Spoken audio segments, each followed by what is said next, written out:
तो last episode में हमने देखा था कि साउचन ने वांग यान का उसके मास्टर के साथ कॉन्ट्रैक्ट तोड़ दिया था और अपने मार्शल स्पिरिट के कॉन्ट्रैक्ट में ले लिया था। और ये सारी चीजें हो जाने के बाद साउचन वांग यान से कहता है कि वांग यान, मैं चाहता हूँ कि तुम जल्द से जल्द वांग फैमिली का सारा कंट्रोल अपने हाथों में ले लो और मेरी आज्ञा के अनुसार पूरे क्यूंजो रीजन में राज करो। और अब ये सुनने के बाद वांग यान कहता है कि क्यूंजो रीजन में राज करना उतना आसान नहीं होगा, क्योंकि तीनों रीजन के मुकाबले क्यूंजो रीजन में अभी भी कुछ ऐसी फैमिलीज हैं जो हमारे रास्ते में जरूर आएगी और वो फैमिली काफी ज्यादा पावरफुल भी है। जिस पर साउचन कहता है कि हाँ, मैं ये सब पहले से जानता हूँ, इसीलिए क्यूंजो रीजन में रूल करने के लिए तुम्हें जो भी चाहिए होगा वो सब हम तुम्हें प्रोवाइड करेंगे। और अब तुम्हारा मिशन बस ये होगा कि तुम्हें हर हाल में अपने माइंड और मेरे सपोर्ट की मदद से पूरे क्यूंजो रीजन में रूल करना है। और अब ये सुनने के बाद वांग यान कहता है कि अगर आपको पूरे क्यूंजो रीजन का कंट्रोल चाहिए तो इस मिशन को कंप्लीट करने के लिए मेरे ख्याल से 3 कंडीशन जरूर होंगे। जिस पर साउचन कहता है कि बस तुम कहते जाओ। तब वांग यान कहता है कि पहला कंडीशन ये है कि मुझे एक बहुत ही बड़ी अमाउंट में पैसों की जरूरत होगी ताकि मैं उन पैसों की मदद से वांग फैमिली में मास्टर की पोजीशन को सिक्योर कर सकूं। और अब दूसरी कंडीशन ये है कि मुझे स्ट्रॉन्ग फाइटर के एक ग्रुप की जरूरत है जिसमें कि कॉम्बिनेशन रिलम के 7वें लेवल के फाइटर हो। और थर्ड कंडीशन ये है कि मुझे कुछ टेक्निक्स और स्किल की जरूरत है। और अब वांग यान की सारी कंडीशन सुनने के बाद साउचन कहता है कि बस इतना ही, मेरे लिए तो इन कंडीशन को फुलफिल करना बच्चों का खेल है। और फिर साउचन कहता है कि तुम्हें जो स्किल चाहिए वो स्किल मिलेगी। और क्या क्यूंजो रीजन में रूल करने के लिए 9th क्लास की अर्थ लेवल की स्किल काफी होगी। और अब ये सुनने के बाद वांग यान कहता है कि क्या अर्थ लेवल की 9th क्लास की स्किल। जिस पर साउचन अपने स्टाइल में कहता है कि हाँ, अर्थ लेवल के 9th क्लास की स्किल अगर तुम्हारे लिए ये भी काफी नहीं है तो मैं तुम्हें स्काई लेवल की स्किल भी दे सकता हूँ। और अब अर्थ लेवल और स्काई लेवल की स्किल का नाम सुनते ही वांग यान के होश उड़ जाते हैं और उसका दिमाग भी काम करना बंद कर देता है। और अब साउचन वांग यान के सर में अपना हाथ रखते हुए कहता है कि तुम्हारे पास आधे साल का समय है इस मिशन को कंप्लीट करने के लिए और इस बात को याद रखना कि मैं अपने जबान का पक्का हूँ। और ये कहकर साउचन वहाँ से जाने लगता है। और अब वांग यान भी साउचन को पीछे से कहता है कि मैं आपको फिर से याद दिलाता हूँ कि कॉन्ट्रैक्ट टूट चुका है और मेरे मास्टर को इस बात की भनक जरूर लग गई होगी और अब मेरे ख्याल से मेरे मास्टर ही आपके लिए एक नई मुसीबत होंगे। जिस पर साउचन कहता है कि अगर उसके भाग्य में मौत है तो फिर वो मेरे पास मरने के लिए जरूर आएगा और मैं भी तुम्हारे मास्टर की इस डेथ विश को जरूर पूरा करूंगा। जिस पर वांग यान कहता है कि मैं मजाक नहीं कर रहा, मेरे मास्टर सच में बहुत ही ज्यादा पावरफुल है और उनकी पावर्स लिमिटलेस है। जिस पर साउचन भी मुड़ते हुए कहता है कि अच्छा, तो फिर तुम मेरी पावर्स के बारे में क्या सोचते हो। जिस पर वांग यान कहता है कि आप भी बहुत ही ज्यादा पावरफुल हैं, लेकिन मेरे मास्टर के लेवल के मुकाबले आप उनसे बहुत ही ज्यादा पीछे हैं। और अब ये सुनकर साउचन थोड़ा हंसता है और फिर वांग यान से पूछता है कि तुम्हारे मास्टर को अगर मेरे ऊपर हमला करना होगा तो फिर वो कितने दिनों में मेरे पास आएंगे। जिस पर वांग यान कहता है कि मेरे मास्टर को भी पता है कि आपका नाम साउचन है और आप ब्लू क्लाउड सेक्ट से ताल्लुकात रखते हैं, तो मेरे मास्टर आपको और आपके ब्लू क्लाउड सेक्ट को पूरी तरह से खत्म करना चाहेंगे और इसके लिए और वो इस काम को करने के लिए पूरी प्रिपरेशन के साथ आएंगे और उन्हें ये सब कुछ करने में कम से कम 1 महीने का समय तो लग जाएगा। और अब 1 महीने का नाम सुनते ही साउचन कहता है कि मेरे पास तो बहुत समय है, क्योंकि थंडर क्रिस्टल विन की पावर की मदद से 1 महीने में आराम से मैं बॉडी टेम्परिंग मंत्रा के 3रे लेवल तक पहुंच जाऊंगा और तब मेरी पावर्स भी कॉम्बिनेशन रिलम के पीक लेवल तक पहुंच जाएंगे। और अब यही सब सोचने के बाद साउचन वांग यान से कहता है कि कोई भी प्रॉब्लम नहीं है, तुम्हारे मास्टर मेरा कुछ भी नहीं बिगाड़ पाएंगे, तुम बस अपने मिशन पे ध्यान दो।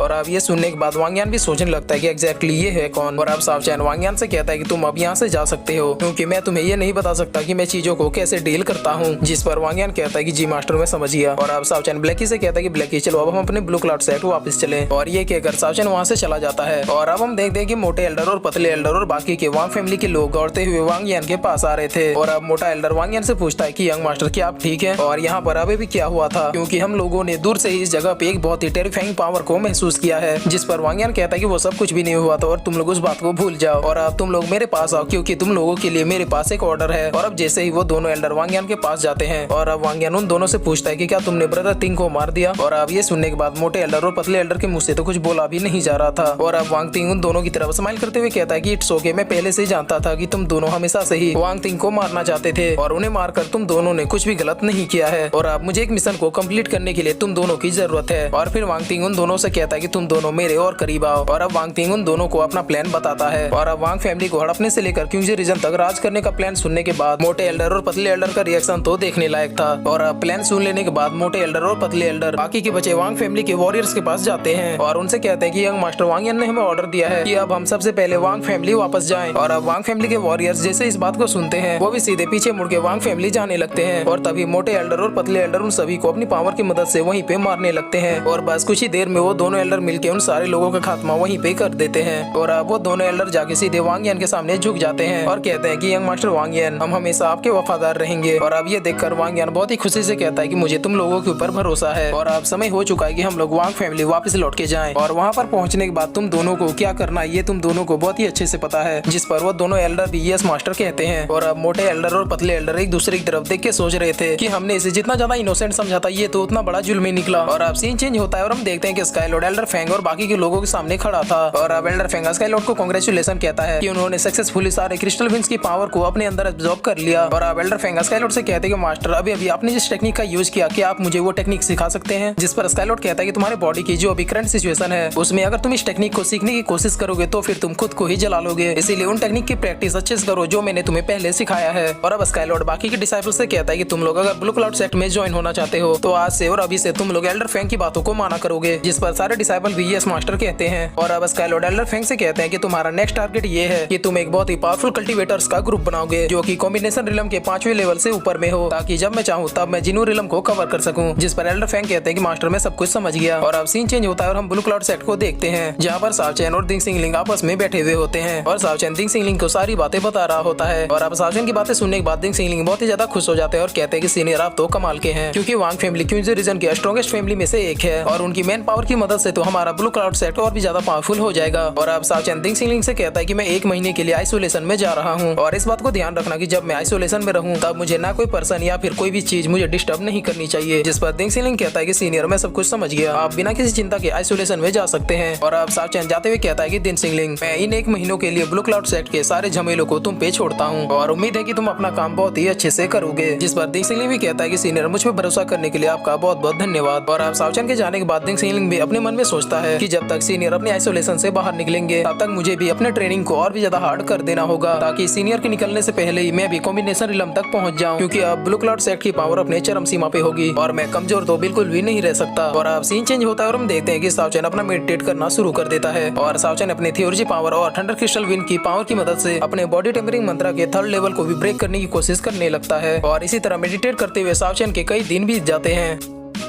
और फिर इसी के साथ ये एपिसोड यहीं पे खत्म हो जाता है।